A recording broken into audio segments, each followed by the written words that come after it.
മർക്കോസിന്റെ പുസ്തകം 9-ാം അധ്യായം 14 മുതൽ 29 വരെയുള്ള വാക്യങ്ങൾ. അവൻ ശിഷ്യന്മാരുടെ അടുക്കെ വന്നാറെ വലിയ പുരുഷാരം അവരെ ചുറ്റി നിൽക്കുന്നതും ശാസ്ത്രിമാർ അവരോട് തർക്കിക്കുന്നതും കണ്ടു. പുരുഷാരം അവനെ കണ്ട ഉടനെ ഭ്രമിച്ച് ഓടി വന്ന് അവനെ വന്ദിച്ചു. അവൻ അവരോട്, നിങ്ങൾ അവരുമായി തർക്കിക്കുന്നത് എന്ത് എന്ന് ചോദിച്ചു. അതിന് പുരുഷാരത്തിൽ ഒരുത്തൻ, ഗുരു, ഊമനായ ആത്മാവുള്ള എൻ്റെ മകനെ ഞാൻ നിന്റെ അടുക്കൽ കൊണ്ടുവന്നു. അത് അവനെ എവിടെ വെച്ച് പിടിച്ചാലും അവനെ തള്ളിയിടുന്നു. പിന്നെ അവൻ നുരച്ച് പല്ല് കടിച്ച് വരണ്ടു പോകുന്നു. അതിനെ പുറത്താക്കേണ്ടതിന് ഞാൻ നിന്റെ ശിഷ്യന്മാരോട് പറഞ്ഞിട്ട് അവർക്ക് കഴിഞ്ഞില്ല എന്ന് ഉത്തരം പറഞ്ഞു. അവൻ അവരോട്, അവിശ്വാസമുള്ള തലമുറയെ, എത്രത്തോളം ഞാൻ നിങ്ങളോട് കൂടെയിരിക്കും? എത്രത്തോളം നിങ്ങളെ പൊറുക്കും?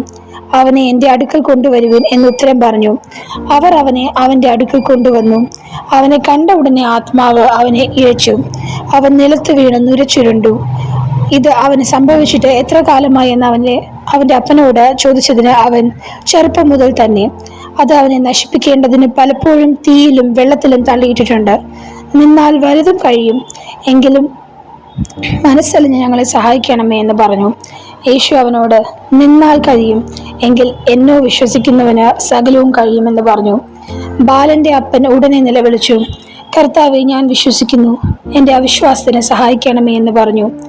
എന്നാ പുരുഷാരം ഓടിക്കൂടുന്നതിന് യേശു കണ്ടിട്ട് അശുദ്ധാത്മാവിനെ ശാസിച്ചു. ഊമനും ചികനുമായ ആത്മാവേ, ഇവനെ വിട്ടുപോ, ഇനി അവനിൽ കിടക്കരുത് എന്ന് ഞാൻ നിന്നോട് കൽപ്പിക്കുന്നു എന്ന് പറഞ്ഞു. അപ്പോൾ അത് നിലവിളിച്ച് അവനെ വളരെ ഇഴച്ച് പുറപ്പെട്ടു പോയി. മരിച്ചുപോയി എന്ന് പലരും പറവാൻ തക്കവണ്ണം അവൻ മരിച്ച പോലെയായി. യേശു അവനെ കൈക്ക് പിടിച്ച് നിവർത്തി. അവൻ എഴുന്നേറ്റു. വീട്ടിൽ വന്ന ശേഷം ശിഷ്യന്മാർ സ്വകാര്യമായി അവനോട്, ഞങ്ങൾക്ക് അതിനെ പുറത്താക്കുവാൻ കഴിയാതിരുന്നത് എന്ത് എന്ന് ചോദിച്ചു.